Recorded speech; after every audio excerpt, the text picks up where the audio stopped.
어느 신앙인들의 집회에서 자기가 속한 교회를 막 자랑하는 그런 시간이 있었다고 그래요. 그래서 막 자랑을 하기 시작하는데 먼저 어떤 사람이 일어나서 우리 교회는 교통이 편리하고 환경이 좋아서 참 좋은 교회입니다 라고 자랑을 했어요. 그랬더니 어떤 사람이 우리 교회는 목사님 설교가 좋아서 참 좋은 교회다 라고 이렇게 또 자랑을 했어요. 자, 그러다가 어떤 한 사람이 일어나서 이런 말을 했습니다.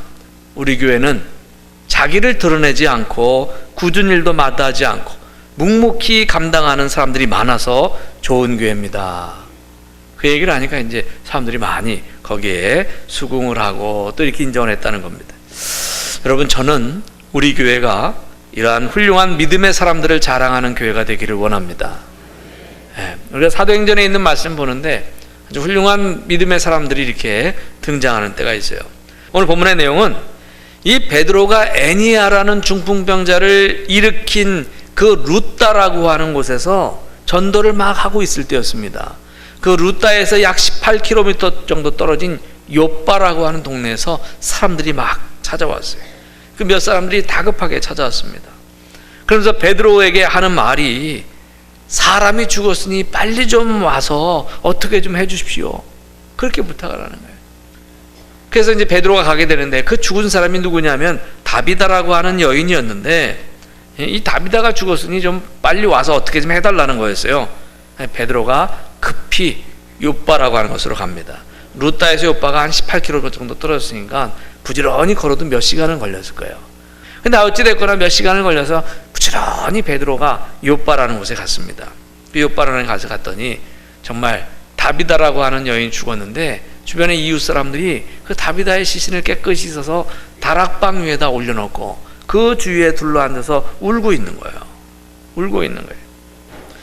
베드로가 그곳에서 그 죽은 다비다를 살리는 그런 장면이 오늘 말씀의 내용입니다. 오늘 본문의 내용이에요. 자, 이 죽은 사람을 살리는 것, 그 베드로에게도 그 예수 그리스도의 생명이 그 안에 있었기 때문에 이런 능력이 발휘된 거다 이렇게 여겨집니다.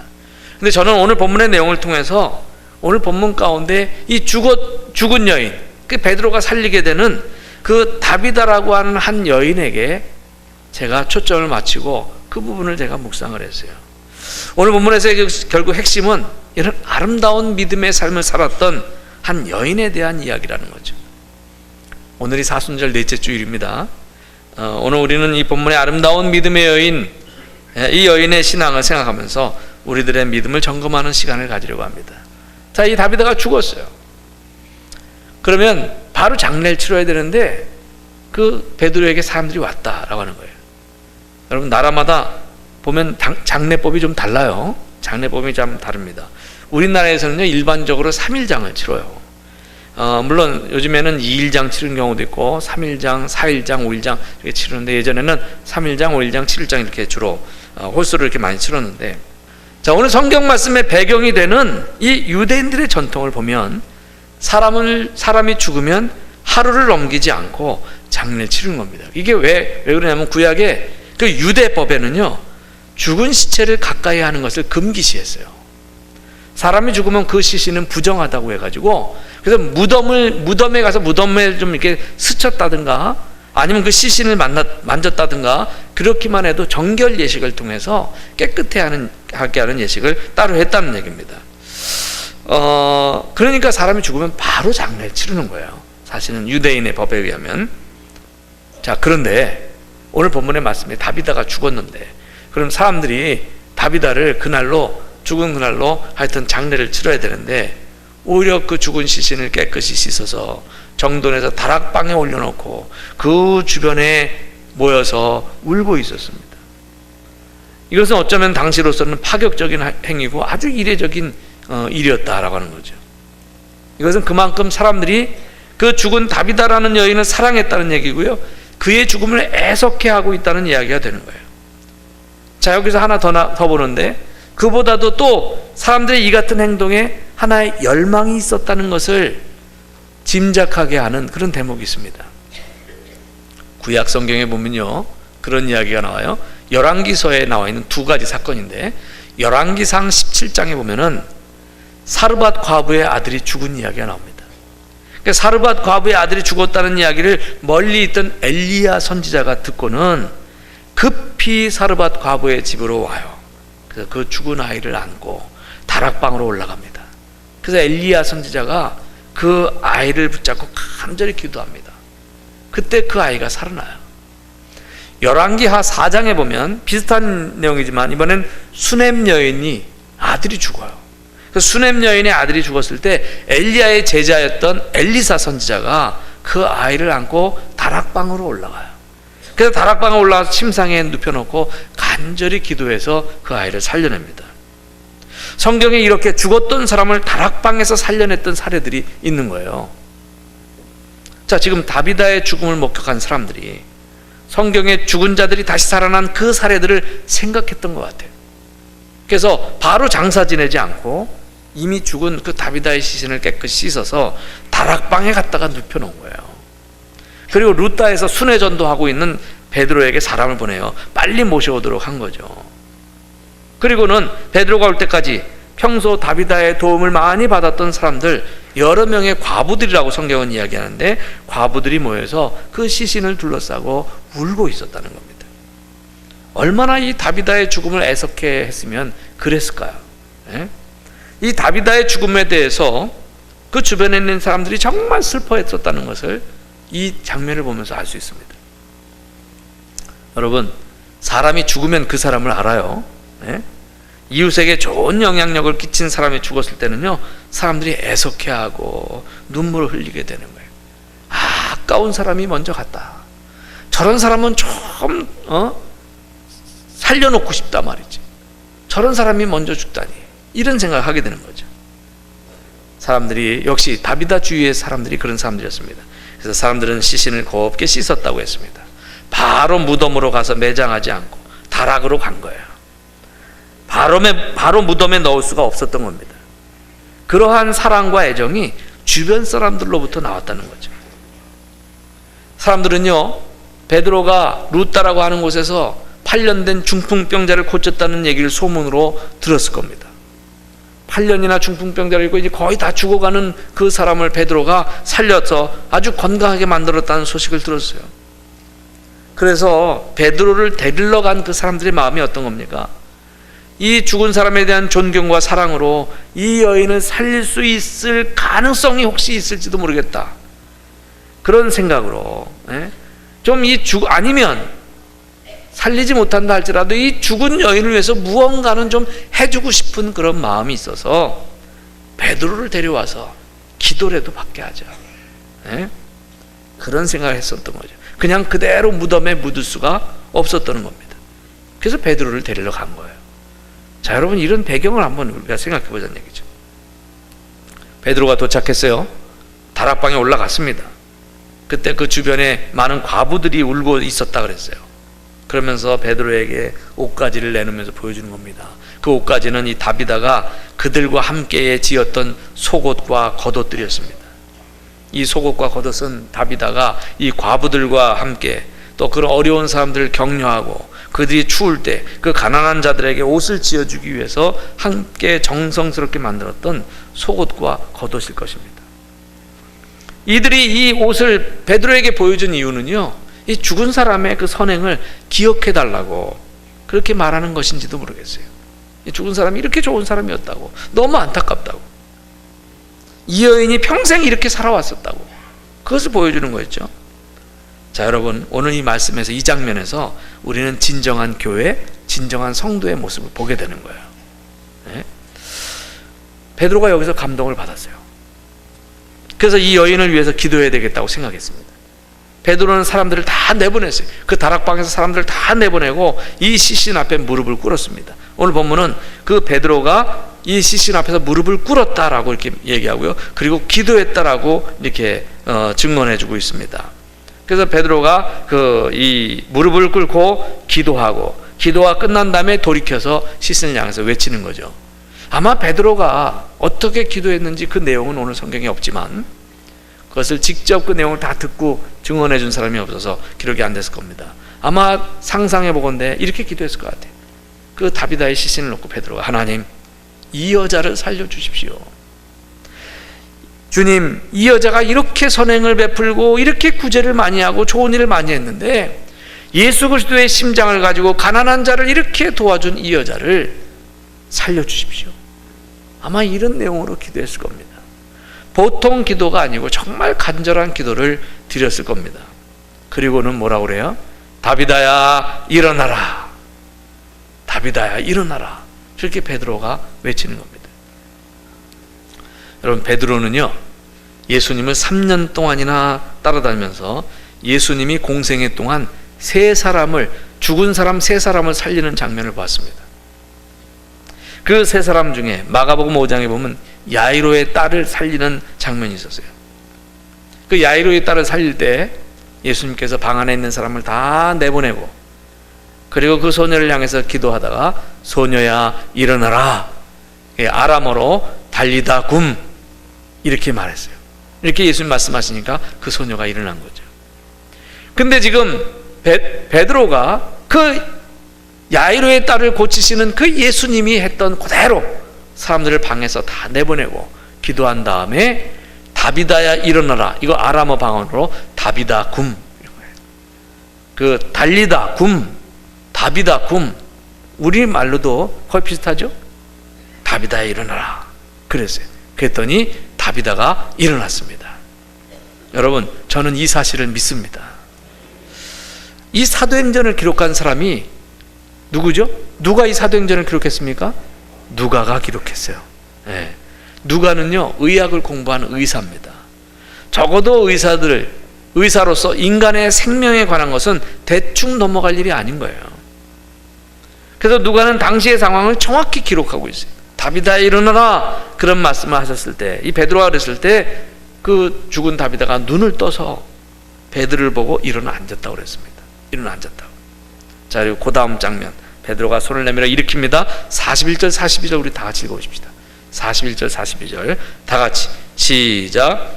베드로가 손을 내밀어 일으키고 성도들과 과부들을 불러들여 그가 살아난 것을 보이니 온 요파 사람이 알고 많은 사람이 주를 믿더라. 아멘. 베드로가 손을 내밀어 다비다를 일으켰습니다. 그리고 나서 성도들을 불러서 이 다비다가 살아난 모습을 보였어요. 온 요파 사람이 이 소문을 듣게 되었고요, 살아난 다비다를 보게 됐습니다. 그리고 그 많은 사람들이 예수님을 믿게 되었다는 거예요. 사도들 통한 하나님의 역사가 계속해서 일어나고 있는 것을 보여주는 말씀이 오늘 본문의 말씀입니다. 여러분, 오늘 우리는요 이 말씀을 통해서 이렇게 당시의 사람들에게 중요한 존재였던 다비다에 대해서 좀 생각해 보려고 합니다. 다비다는 어떤 사람이었을까요? 세 가지만 말씀드릴게요. 첫째로, 삶이 아름다운 사람이었습니다. 삶이 아름다운 사람이었어요. 다비다라는 이름의 그 뜻에는요 아름답고 유순하다라는 뜻이 있어요. 근데 다비다는 이름만 아름다운 것이 아니라 그의 삶도 아름다웠다는 거예요. 그의 삶이 어땠습니까? 36절. 자, 36절 한 절이 이렇게 증언해주고 있죠. 다 같이 읽겠습니다. 시작. 요빠에 다비다라 하는 여제자가 있으니 그 이름을 번역하면 도르가라. 선행과 구제하는 일이 심히 많더니. 아멘. 선행과 구제하는 일이 심히 많았다. 선행과 구제를 많이 해서 그가 죽었을 때 그렇게 애석해하고 슬퍼하는 사람들이 많았다는 거예요. 이 사람은 좀 어떻게 좀 살려내고 싶다. 어떻게 하면 이 다비다를 다시 살릴 수는 없을까? 어떻게 하면 그를 다시 소생시킬 수 있을까? 사람이 죽었을 때 이 정도의 반응이 있었다면요, 그 죽은 사람은 그 인생은 성공한 인생입니다. 예? 여러분, 사람이 어떻게 살았느냐는요 그것은 죽은 다음에 평가가 나오게 되어 있어요. 이 사람이 죽었는데 너무 애석해하고 이런 사람은 정말 다시 살려내고 싶다. 요즘으로 따지면 복제라도 해놓고 싶다 말이죠. 그런 얘기가 나오는 거죠. 어떤 사람은요 세상에 있을 때 부귀와 영화와 공명을 다 누리고 살았는데 죽은 후에 세상 사람들로부터 지탄을 받고 악평을 받는 그런 사람이 있어요. 더욱이 생전에 많은 사람들의 마음에 아픔을 주고 불화를 일으키고 분란을 일으키다가 일생을 마쳤다면 말할 수도 없죠. 말할 것도 없는 거예요. 그 사람 참 잘 죽었다, 아마 이럴 겁니다. 여러분, 그의 생전의 삶의 모습에 따라서 이렇게 죽은 다음에 평가를 받는 거예요. 사람들한테. 하나님 앞에서 우리가 심판받기 전에 이미 세상 사람들로부터 판단을 받습니다. 판단을 받아요. 그래서 우리말에도 그런 말이 있잖아요. 호랑이는 죽어서 가죽을 남기지만 사람은 죽어서 이름을 남긴다. 사람은 죽어서 이름을 남긴다. 여기 이 다비다라는 여인은 성경에 가족 이야기가 없는 것으로 봐서 세상에서는 그렇게 행복했던 삶은 살지 못했던 것 같다 하는 생각이 들어요. 그리고 과부들이 모여서 울었다는 것을 보면 바로 그렇게 외롭고 쓸쓸하고 참 아픈 사람들, 옛날에 과부라고 하면은 참 힘들게 살았던 사람입니다. 이스라엘 사회에서는 가난하고 어려웠던 그 사람들, 그런 사람들과 함께 어울리면서 살았던 것 같아요. 개인의 행복이나 이런 것들은 별로 없었고, 그런데 이 여인은 죽어서 이름을 남긴 거예요. 자, 오늘 말씀 이후에 대해서는 성경 말씀에 더 이상 없어요. 죽었다가 살아난 이 다비다가 어떻게 살았는지, 언제 또 죽었는지 이런 거는 알 수 없어요. 그런데 아마도 다비다는 전보다 더 아름다운 삶을 살았을 겁니다. 여러분 한번 생각해 보세요. 여러분도 죽었다가 살아났다고 생각해 보세요. 그럼 이 나에게 남겨진 시간을 더 열심히 살지 않겠습니까? 아침에 일어나서 눈 뜨면 오늘도 내가 살았구나. 오늘도 참 기쁘게 보람 있게 살아야지. 좋은 일 많이 하면서 이렇게 안 살겠습니까? 예? 내게 주어진 시간 최선을 다해야지. 아마 이럴 거예요. 그러다가 다비다가 몇 살에 다시 죽었는지 모르지만, 몇 년을 살다가 또는 몇십 년을 더 살다가 죽었을지 모르지만, 하여튼 두 번째 죽었을 때는, 두 번째 죽었겠죠. 사람 다 죽으니까. 아마 두 번째 죽었을 때는 더 많은 사람이 모여서 슬퍼하고 아쉬워했을 거다 라는 생각이 듭니다. 여러분, 다비다는 그의 삶이 아름다운 사람이었습니다. 어떤 삶이 아름다운 삶입니까? 선행과 구제를 많이 하는 삶이라고 그랬어요. 좋은 영향력, 선한 영향력을 많이 남기는 삶, 이게 아름다운 삶인 겁니다. 두 번째로 다비다는 어떤 사람이었느냐? 좋은 이웃의 삶을 살았던 사람입니다. 그는 좋은 이웃의 삶을 살았어요.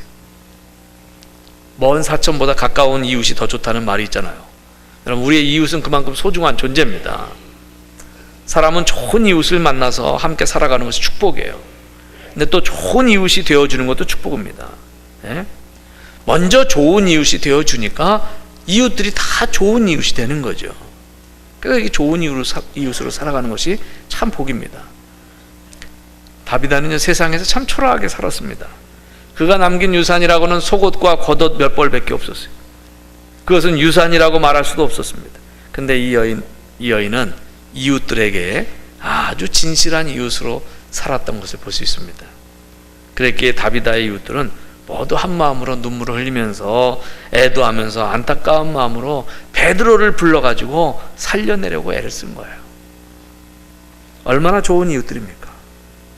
죽은 다비다가 좋은 이웃이 되어 주었기 때문에, 내가 좋은 이웃이 되어 주니까 모든 이웃들이 다 좋은 이웃들이 된 거예요.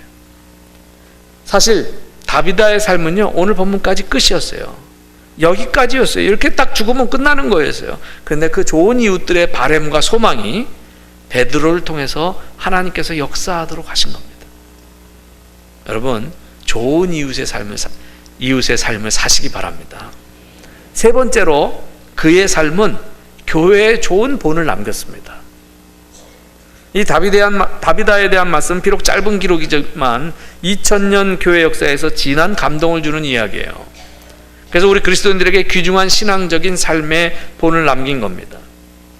우리는 이 여인을 통해서 인생이 무엇인가를 보게 되고요, 신앙적 삶이 무엇인가를 보게 됩니다. 이 여인을 통해서 믿음으로 살아간다는 것이 어떤 것인가를 보게 되는 것입니다. 자, 여러분, 오늘 말씀에서 기억해야 될 한 단어가 또 있는데, 오늘 말씀은요, 이 다비다를 뭐라고 표현했냐면 여제자라고 그렇게 기록하고 있습니다. 여제자. 예? 욥바의 다비다라는 여제자가 있으니. 성경에 많은 믿음의 여인들에 대한 기록이 나옵니다마는 여제자라고 호칭으로 불리움을 받은 여인은 이 다비다가 유일해요. 이 헬라어로 제자라고 하는 단어가 마테네스인데, 이 마테네스의 여성형으로 쓰여진 제자라는 단어가 마테트리아입니다. 이건 단어의 여성형이에요. 우리나라 그 문법에는 그런 게 없는데, 여성형 동사로 제자, 마테트리아라는 이 단어가 쓰였는데, 이게 여제자로 우리 성경에 번역했는데요, 성경에 딱 한 번 나와요. 그게 오늘 본문이에요. 딱 한 번. 자, 오늘 우리는 제자라는 말을 한번 생각해 봅니다. 여자이면서도 제자라고 불리움을 받은 이 다비다, 그 신앙과 삶을 깊이 묵상해야 되리라고 생각합니다. 여러분, 오늘날 많은 사람들이 허황되고 분수를 상실하고 살아가는 그런 사람들이 우리 주위에 얼마나 많습니까? 우리가 살아가는 이 시대에 정말 한 여인의 조용하면서도 내용 있는 그런 삶의 모습은 우리에게도 신선감을 주는 거 아닙니까? 우리가 이 세상에서 예수님의 제자로 살아간다는 거, 이게 무엇일까요? 예수님의 마음을 알고 그 뒤를 따르는 그런 삶이 아닐까요? 자, 성경에서 예수님의 마음에 대해서 나타내주는 구절 가운데 한 구절을 좀 함께 좀 볼게요. 끝으로 우리 빌립보서 2장 5절에서 8절 말씀을 한번 좀 같이 읽겠습니다. 천천히 시작. 너희 안에 이 마음을 품으라. 곧 그리스도 예수의 마음이니 그는 근본 하나님의 본체시나 하나님과 동등됨을 취할 것으로 여기지 아니하시고 오히려 자기를 비워 종의 형체를 가지사 사람들과 같이 되셨고 사람의 모양으로 나타나사 자기를 낮추시고 죽기까지 복종하셨으니 곧 십자가에 죽으심이라. 아멘. 너희 안에 이 마음을 품으라. 곧 그리스도 예수의 마음이니. 예수님의 마음이 어떤 마음이에요? 하나님의 아들이신가? 하나님이시죠. 저 하늘 위의 높은 보좌에 우뚝 계셔야 될 이분이 육신을 입고 이 땅에 오셔서, 이 낮은 곳에 오셔서 우리들과 함께 생활하시면서, 그리고 우리들을 사랑하셔서 우리들을 구원하시려고 십자가를 지시는 그 희생을 감당하셨다는 거예요. 그래서 우리가 그 뒤를 따르는 삶이 뭐냐? 그 예수님이 지시는 그 십자가의 그 일부라도, 100분의 1 아니 1000분의 1이라도 그걸 따라서 정말 우리 주님께서 하시고자 했던 일을 위해서 내가 조금 희생하고 헌신하는 거예요. 이게 제자의 삶이 아니겠습니까? 제가 오늘 말씀을 묵상하면서 나에 대해서 생각해 봤어요. 나는 정말 주님의 제자인가? 주를 위해 십자가도 지고 따르는 자인가? 제가 신학대학 입학할 때만 해도 정말 아골골짝 빈들에도 복음 들고 가오리다. 존귀 영광은 모두 주님께서 받으시고 나는 십자가 지고 따르겠나이다. 지금 가만히 보면 제가 너무 평안하게 잘 사는 것 같아요. 그게 좀 송구스러워요. 우리 주님 앞에 송구스럽습니다. 내가 내 속을 아무리 들여다봐도 내 속엔 나를 생각하는 이기적인 욕심이 자리 잡고 있고, 한편으로 자꾸 씻어내려고 해도 그런 것들이 있고, 그리고 너무나 부족한 면이 많아요. 오늘날 예수님처럼 그렇게 큰 십자가를 지라는 건 아마 무리가 될지 모르겠습니다. 그러나 그 주님의 십자가의 극히 일부라도 정말 이 세상에 많은 사람들, 이웃을 위해서 복음을 전하기 위해서라도 내가 감당하려고 애쓴다면 그것이 제자의 길이 아니겠나, 그런 생각을 했어요. 다비다처럼 이웃에게 예수님의 사랑을 실천하는 것, 그러기 위해서 내가 나를 조금 희생하는 것, 이게 제자의 삶이요, 십자가를 지는 삶이 아닐까요? 여러분, 우리 스스로 물어보십시다. 스스로 물어보십시다. 나는 제자인가? 나는 주님의 제자인가? 여러분은 제자이십니까? 내가 다시 묻습니다. 여러분 제자입니까? 2015년 사순절기를 지내는 이때에 예수님의 제자의 삶을 살고 있었던 이 한 여인을 생각하면서 나 자신의 신앙적인 모습을 좀 점검해보고 새로운 실천을 다짐하면서 하나님이 기뻐하시는 삶을 살아가시는 저와 여러분이 되시기를 주의 이름으로 축원합니다.